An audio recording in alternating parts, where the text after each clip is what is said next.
कोकणवासीय ज्या क्षणाची आतुरतेने वाट पाहत असतात त्या मान्सूनचं अखेर आगमन तळ कोकणामध्ये झालेलं आहे आणि लाल मातीचा सुगंध, हिरवाईची नवी पालवी आणि डोंगर दऱ्यांमध्ये दाटलेलं धुकं तसंच पावसाच्या सरींनी कोकण भूमी ही पुन्हा एकदा न्हाऊन निघालेली आहे। काल गोव्यातून सिंधुदुर्गात मान्सून दाखल झाला आणि आंबोलीच्या डोंगर रागांना नवीन संजीवनी मिळालेली आहे। पावसाच्या स्वागतासाठी सजलेल्या या निसर्ग नगरीमधून पाहूयात हा मान्सूनच्या महाराष्ट्राच्या प्रवेशद्वारावरून खास रिपोर्ट।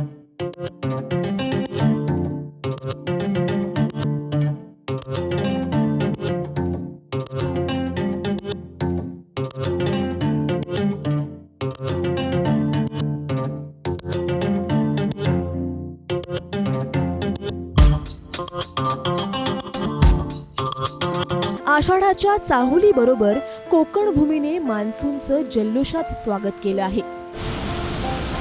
सिंधुदुर्गातील आंबोलीच्या डोंगर दऱ्या पावसाच्या सरींनी चिंब भिजल्या आहेत। दाट धुक्याची चादर, गार वाऱ्यांचा स्पर्श आणि ओल्या मातीचा दरवळ यामुळे आंबोली परिसर अधिकच मोहक बनला आहे। जणू निसर्गाने हिरवा शालू परिधान करत पावसाच्या राजाचं स्वागत केलं आहे। सह्याद्रीच्या कुशीत वसलेल्या या निसर्ग नगरीत आता प्रत्येक झाड, प्रत्येक पान आणि प्रत्येक वाट पावसाच्या आगमनाची साक्ष देत आहे। सिंधुदुर्ग जिल्ह्यातील हिल स्टेशन म्हणून ओळखल्या जाणाऱ्या आंबोलीत शनिवारपासून मान्सूनच्या सरी बरसू लागल्या आहेत। आंबोली घाट परिसर दाट धुक्याने वेढला गेला असून थंडगार वारे पर्यटकांना सुखद अनुभव देत आहेत। वर्षभर हिरवाईने नटलेल्या आंबोलीला मान्सूनच्या आगमनाने आणखी एक मोहक साज चढला आहे। काही दिवसातच येथील धबधबे प्रवाहित होऊ लागतील आणि त्यांचे तुषार अंगावर झेलण्यासाठी पर्यटकांची गर्दी उसळेल। मात्र आंबोलीचे आकर्षण केवळ धबधब्यांपुरते मर्यादित नाही। येथील घनदाट जंगलांमध्ये समृद्ध जैवविविधता नांदते।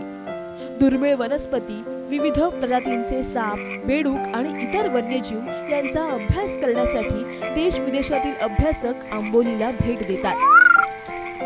मान्सूनची चाहूल लागताच विविध प्रजातींचे बेडूक जंगलात आणि नदी काठांवर सक्रिय झाले आहेत। विशेष म्हणजे आंबोलीतील वैशिष्ट्यपूर्ण उडणाऱ्या बेडकांनी घरटी बांधण्यास सुरुवात केली आहे। जंगलात कासवांचेही दर्शन घडू लागले आहे। हिरवा हरणटोळ, मलबार पीट वायपर अर्थात चापडा साप आणि दुर्मिळ निळसर शैलटेल साप यांसारख्या अनेक प्रजाती येथे पाहायला मिळतात।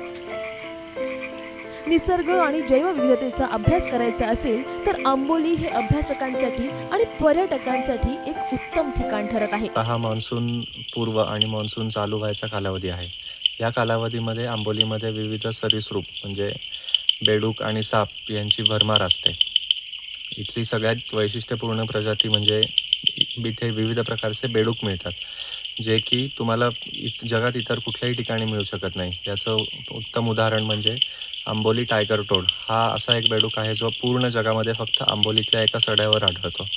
याचं लाईफ सायकल पूर्णपणे मान्सूनच्या पावसावर अवलंबून असतं।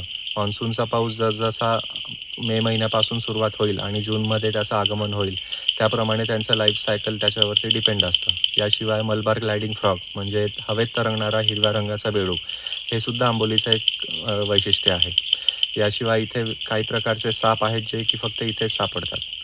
याशिवाय विविध प्रकारचे खेकडे, विविध प्रकारचे कीटक, बेडूक, साप, कासव यासारखे बरेचसे प्राणी पावसाळा आला की इथं ॲक्टिव्ह होतात आणि साधारण 4 महिने ही ॲक्टिव्हिटी किंवा ह्या प्राण्यांचं जे काही लाईफ सायकल असतं हे जोरदार चालू असतं। आंबोलीमध्ये आज माझा 3रा दिवस आहे। म्हणजे मी ट्रेल माझ्या संपले। या 2 ते 3 दिवसामध्ये मी खूप काही ट्रेल्स केले आहेत, खूप काही आंबोलीमध्ये बघितलं आहे आणि खूप काही छान असं घेऊन जातो आहे। स्पेसिफिकली आंबोलीमध्ये काय यावं तर इकडची जैवविविधता जी नटली आहे, आपण ऐकली आहे, पण इथे येऊन प्रत्यक्ष अनुभवायची असेल तर तुम्हाला आंबोलीत नक्की यावं लागेल।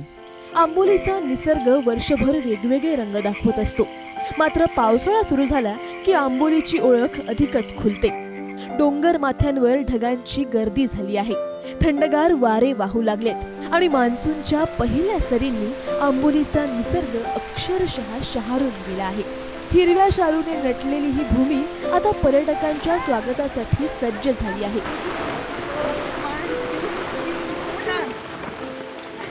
निसर्गाच्या कुशीत काही क्षण घालवायचे असतील आणि दुर्मिळ जैवविविधतेचा अनुभव घ्यायचा असेल किंवा पावसाळी पर्यटनाचा आनंद लुटायचा असेल तर आंबोलीची सफर नक्कीच संस्मरणीय ठरेल.